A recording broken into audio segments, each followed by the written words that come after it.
Empezamos con el problema 10.4 de esfuerzos por cortante. Una viga en caja, es decir, con esta forma que estamos viendo aquí, de 10 pulgadas de lado, está hecha con 4 piezas de madera, tablas. Recordemos que esto es la sección transversal y que esta tabla se extiende en la profundidad de la figura o hacia afuera. Entonces son 4 tablas, aunque todas las vigas tienen la misma sección transversal, está armada con formas diferentes, ¿verdad? Si podemos notar, hay formas diferentes de armarla o formas diferentes o disposiciones diferentes, porque esta primera y esta última son prácticamente la misma forma, nada más que los clavos van de otro, o más bien las piezas grandes, largas, más anchas, están puestas verticalmente en un lado y en el otro lado horizontalmente. Se nos pide indicar cuál de esas secciones transversales tiene mejor comportamiento en cortante. Aquí lo dice en A, selecciona el diseño que requiere la cantidad mínima de clavos para transmitir el cortante. Y después se nos pide que averigüemos cuál debe ser el espaciamiento de los clavos, dada su resistencia, 140 libras de cortante en su sección transversal cada clavo y 800 libras de cortante aplicado a la viga. ¿Okay? Recordemos para hacer este análisis que el esfuerzo cortante de la fuerza cortante entre el momento de inercia, entre el espesor, por el flujo, el primer momento de área, que resulta del área identificada por el corte que hagamos, y el y barra, que sería la distancia desde el centroide de esa área hasta el eje neutro de la sección transversal, es decir, VQ entre IT. También esfuerzo es flujo entre espesor. Flujo, espesor, fuerza horizontal están estrechamente relacionadas, con la diferencia de que la fuerza repartida en una longitud es el flujo y la fuerza repartida en un área es el esfuerzo. Entonces, veamos que el área es la clave y el primer momento de esa área es el dato, que puede ser variable aquí en esta expresión, ¿verdad? La fuerza cortante no varía, es una fuerza cortante resultante en toda la sección transversal. El momento de inercia es la inercia que proviene de la fórmula de la flexión, y el espesor es el espesor definido también por el corte que hagamos.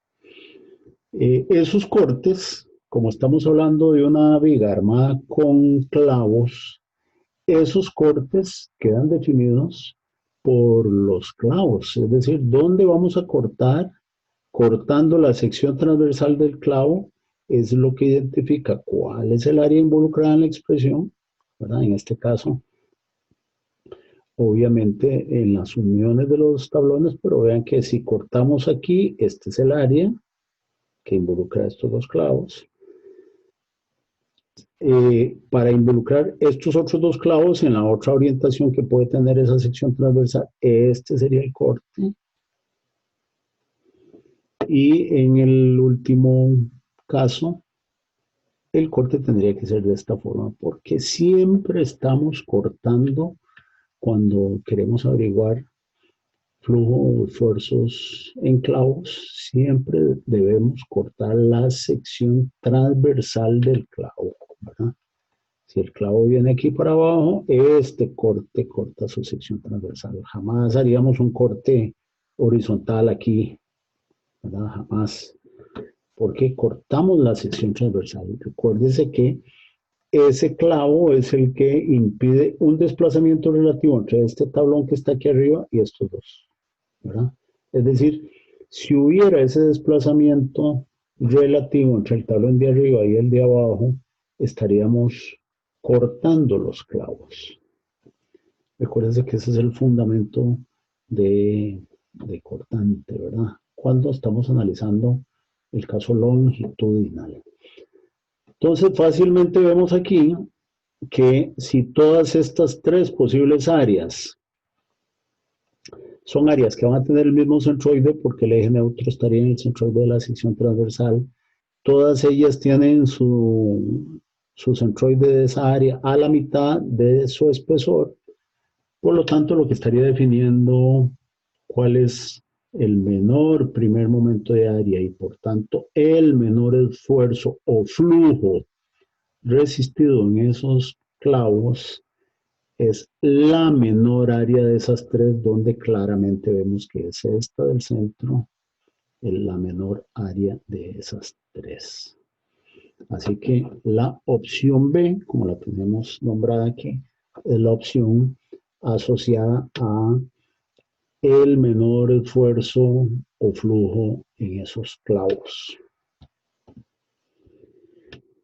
Aquí tenemos una imagen, vean que vamos, como escogimos esta, vamos a analizar esta figura. Aquí la estoy dibujando trayéndome los clavos, cosa que no corresponde a ese corte, porque en este corte en realidad queda el clavo hundido aquí y la otra parte que se quedó pegada en esta. Únicamente que los estoy dejando ahí para ilustrar cuál es la forma en que esos clavos actúan. No obstante, aquí a la par, aunque no estoy dibujando la tabla completa, sí estoy mostrando cómo se ven esas fuerzas en los clavos habiendo cortado, como está aquí mostrado, ¿verdad? De hecho, estoy mostrando este lado en la figura. De manera que se puede ver claramente que si no hay unión entre este tablón y el tablón vertical, son los clavos los que estarían resistiendo esa fuerza horizontal que impide el desplazamiento relativo de los dos tablones. En el otro lado de la sección tendríamos lo mismo, ¿verdad? Aquí de este lado tendríamos dos fuerzas. Ahí estoy mostrando dos, pero aquí hay un arreglo de clavos ahí en la profundidad, ¿verdad? Estoy mostrando dos, pero téngase claro que ahorita que vamos a hablar de dos fuerzas por aquí abajo, no me refiero a estas dos.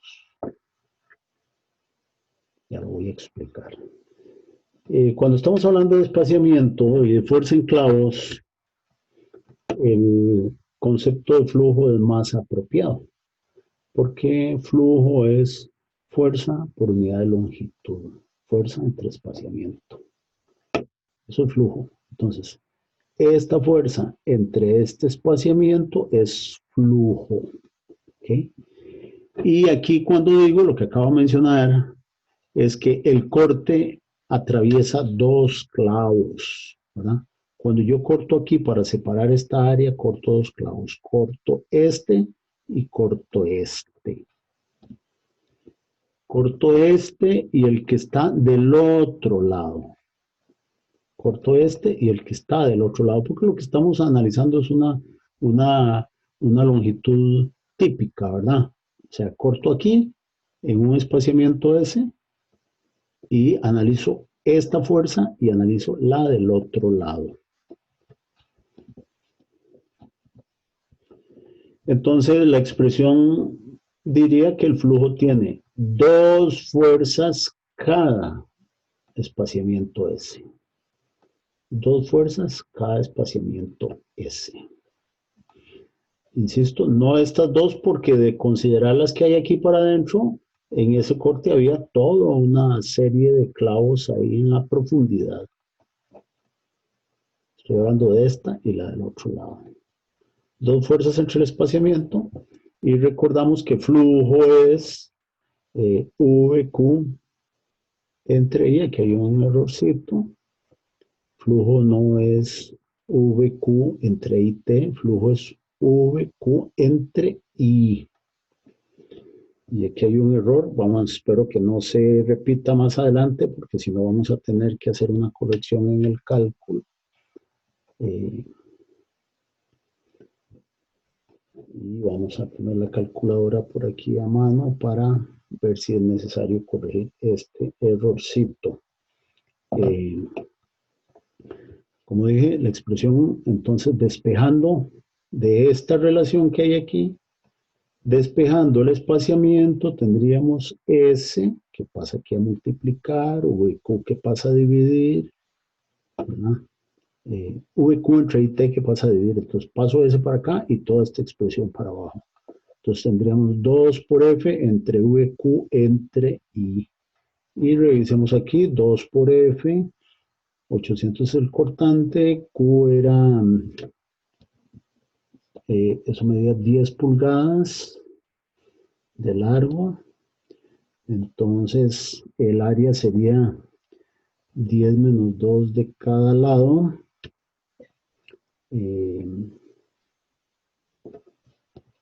Vamos a ver, 10 pulgadas. Entonces sería 10 menos 2 de cada lado, 6 por 4